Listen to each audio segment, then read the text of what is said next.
आगे यवन सैनिक चक्रव्यूह में फंस गए।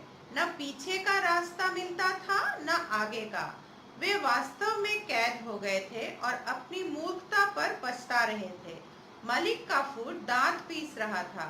राजकुमारी की सहेलियां इतने चूहों को चूहेदानी में फंसाकर हंस रही थीं।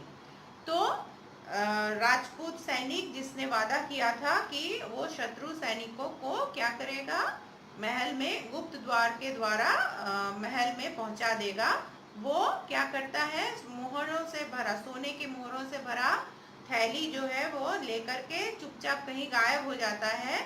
और ये लोग जो है मालिक कफूर और उसके साथी वो किस तरफ जाना है ये समझ नहीं पा रहे हैं और न आगे बढ़ पा रहे हैं और पीछे का रास्ता भी बंद हो चुका है क्योंकि द्वार उसने फिर से ताला देकर बंद कर दिया है। तो वो समझ रहा है कि वो फंस गया है दुर्ग के भीतर और इसलिए वो गुस्से से तिलमिला रहा है। और राजकुमारी और उसकी सहेलियां वो लोग सोच रही है कि ये तो चूहा जो है इसको हमने उसी के बिल उसके चूहे को हमने बिल से बाहर निकाल के एकदम चारों तरफ से घेर लिया है और इसको अब पकड़ने में कोई प्रॉब्लम नहीं है, कोई असुविधा नहीं है। अब इनको बहुत आसानी से हम लोग कैद में ले सकेंगे। यवन सेना ने दुर्ग पर भारी घेरा डाल रखा था। खाद्य सामग्री धीरे धीरे कम हो रही थी। राजपूत भूखों मर रहे थे। राजकुमारी का शरीर पीला हो गया था। उसके अंग शिथिल हो गए थे पर नेत्रों का तेज वैसा ही था। उसे कैदियों के भोजन की चिंता थी। किले का प्रत्येक आदमी उसे देवी की तरह पूजता था। उसने मालिक काफूर के पास जाकर कहा, यवन सेनापति, मुझे कुछ परामर्श करना है। मैं विवश हो गई हूँ। दुर्ग में खाद्य सामग्री बहुत कम रह गई है और मुझे यह संकोच हो रहा है कि आपकी अतिथि सेवा कैसे की जाए। कल से हम लोग एक मुट्ठी अन्न लेंगे और आप लोगों को 2 मुट्ठी उस समय तक मिलेगा जब तक दुर्ग में अन्न रहेगा। आगे ईश्वर मालिक है।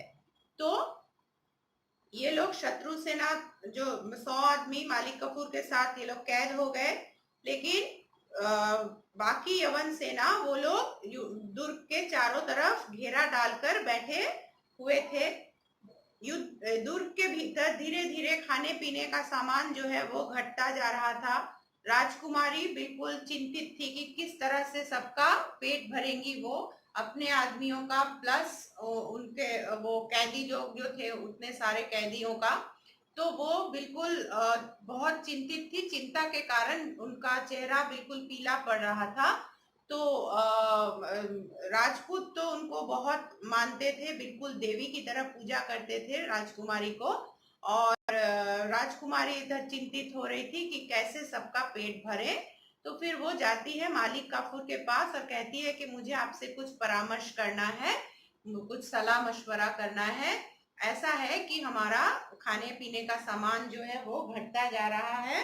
तो मैंने तय किया है कि जब तक दुर्ग के भीतर खाने पीने का सामान मौजूद रहेगा तब तक राजपूत लोग जो हैं वो लोग एक मुट्ठी अन्न रोज लेंगे और जो शत्रु लोग हैं, जो कैदी हैं, वो लोग उन्हें 2 मुट्ठी अन्न 2 दिन में 2 बार खाने को मिलेगा। तो ऐसा इसलिए क्योंकि हम भारतीय जो है वो अतिथि को हम लोग अतिथि जो है वो उनको हम लोग देवता मानते हैं। राजकुमारी इनको कैदी नहीं बल्कि अतिथि के रूप में देख रही थी और उनको ये चिंता थी कि अतिथि की सेवा कैसे की जाए, अतिथि को भूखा नहीं रखा जा सकता था। मालिक काफूर की आंखों में आंसू आ गए। उसने कहा, राजकुमारी, मुझे यकीन है कि आप 20 किलो की हिफाजत कर सकती हैं। तो मालिक काफूर वो मुसलमान था, उसने कभी ऐसा देखा नहीं था। वो लोग कैसे थे, वो लोग मतलब खुद के बारे में ही सोचते थे, स्वार्थी थे। शत्रु मरे या जिए इससे क्या जाए। इसलिए वो लोग क्या करते थे, वो लोग कैदियों के बारे में बिल्कुल भी नहीं सोचते थे। और यहाँ तो उल्टा ही हो रहा था। ये देख रहे थे कि राजपूत खुद अपने आप को कष्ट पहुंचाकर शत्रु सैनिकों के लिए वो लोग खाद्य खाने पीने का इंतजाम कर रहे थे। तो इसने कहा कि राजकुमारी, आपको देख के मुझे आपकी योग्यता पर इतना यकीन हो गया है कि मुझे लगता है कि अगर आपको 20 किलो की हिफाजत करने दिया जाए तो वो भी आप बखूबी संभाल लेंगी। हाँ, यदि मेरे पास हो तो। राजकुमारी चली आई। 18 सप्ताह बीत गए। अलाउद्दीन के गुप्तचर ने आकर शाह को कोर्निश दी। कोर्निश मतलब सिर झुकाकर आदर के साथ नमस्कार करना। तो इस तरह से 18 सप्ताह मतलब 1.5 साल बीत गया। तो अलाउद्दीन का गुप्तचर जो है, गुप्तचर मतलब स्पाई, सीक्रेटली जो खबर देता है, वो आकर के अलाउद्दीन के सामने सलाम करता है। क्या राजकुमारी रत्नावली किला देने को तैयार है? अलाउद्दीन पूछता है। नहीं खुदाबंद, वहां किसी तरकीब से रसद पहुंच गई है। अब 9 महीने पड़े रहने पर भी किला हाथ न आएगा। फिर शाही फौज के लिए अब किसी तालाब में पानी भी नहीं है। मतलब गर्मी का मौसम आ चुका है और किसी तरह से उस किले के भीतर खाने पीने का सामान भी पहुंच गया है। इसलिए अब 9 महीने भी अगर हम लोग घेरा डाल के बैठे रहे तो भी वो किला हमारे हाथ में नहीं आएगा। अब तो ऐसी हालत है कि आसपास के तालाब में भी पीने का भी पानी मिलना मुश्किल हो चुका है। और क्या खबर है? रत्न सिंह ने मालवा तक शाही सेना को खदेड़ दिया है। और खबर ये है कि जो रत्न सिंह, राणा रत्न सिंह, जो जैसलमेर के जो राजा थे, उन्होंने अलाउद्दीन की सेना को मालवा तक बिल्कुल खदेड़ दिया है, मतलब पीछे हटा दिया है युद्ध में। अलाउद्दीन ने हतबुद्धि हो महाराज से संधि का प्रस्ताव किया। तो अलाउद्दीन समझ गया कि जैसलमेर का दुर्ग जो है वो बिल्कुल हाथ नहीं आने वाला है। और फिर उसने बिल्कुल, मतलब उसको और कुछ समझ में नहीं आता है और वो क्या करता है, वो रत्न सिंह के साथ वो संधि करने के लिए राजी हो जाता है, उसके साथ हाथ मिलाने के लिए राजी हो जाता है। सुंदर प्रभात था। राजकुमारी ने दुर्ग प्राचीर पर खड़े होकर देखा। शाही सेना डेरे डंडे उखाड़कर जा रही है और महाराज रत्न सिंह अपने सूर्यमुखी झंडे को फहराते विजयी राजपूतों के साथ दुर्ग की ओर आ रहे हैं।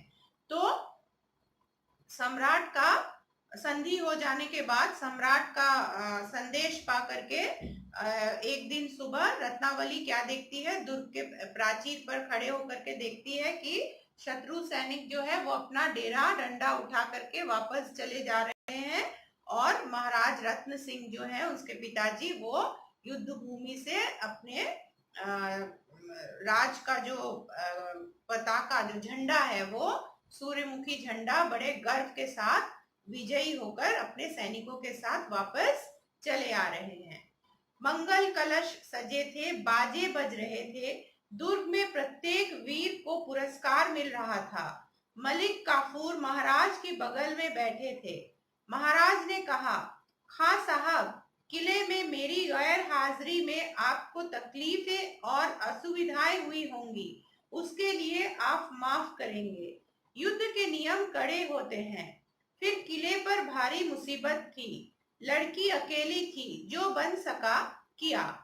तो चारों तरफ उत्सव का माहौल था क्योंकि राजपूत युद्ध में विजयी हो गए थे और सजावट थी और एकदम गाना बाजा बज रहा था और महाराज दरबार में बैठे थे, साथ में मालिक कफूर भी बैठा हुआ था। तो महाराज ने बोला कि मेरी गैरहाजिरी में आपको बहुत तकलीफें उठानी पड़ी होंगी, लेकिन युद्ध का माहौल था, मेरी बच्ची अकेली थी, उससे जो भी कुछ बन पड़ा उसने किया तो तकलीफ के लिए फिर भी मैं माफी मांग लेता हूँ। काफूर ने कहा, महाराज, राजकुमारी तो पूजने लायक हैं, वे मनुष्य नहीं फरिश्ता हैं, मैं जन्म भर उनकी मेहरबानी को नहीं भूल सकता। तो काफूर बोलता है कि राजकुमारी इंसान नहीं है, वो तो देवता है। फरिश्ता मतलब एंजल जिसको कहते हैं। तो मैं जन्म भर, क्योंकि उन्होंने खुद नहीं खा करके मुझे बचाए रखने के लिए मेरे मुंह में खाना सप्लाई करती रही, वो हमेशा हमारी देखभाल करती रही, इसलिए वो तो हमारे लिए देवता स्वरूप है। तो मैं हमेशा जितने दिन मैं जिंदा रहूंगा, आजीवन मैं उनका आभारी बना रहूंगा। महाराज ने एक बहुमूल्य सरपेंच उन्हें दिया और पान का बीड़ा देकर विदा किया। दुर्ग में धौसा बज रहा था। तो महाराज जो है वो मतलब दोस्ती के को दिखाने के लिए निदर्शन स्वरूप उन्होंने सरपेंच मतलब पगड़ी और पान का बीड़ा जो मतलब रिस्पेक्ट दिखाने के लिए होता है और दोस्ती जताने के लिए होता है, ऐसा देकर के मालिक कफूर को वहां से विदा किया। और चारों तरफ उत्सव का माहौल था, क्योंकि राजपूत विजयी होकर वापस लौटे थे।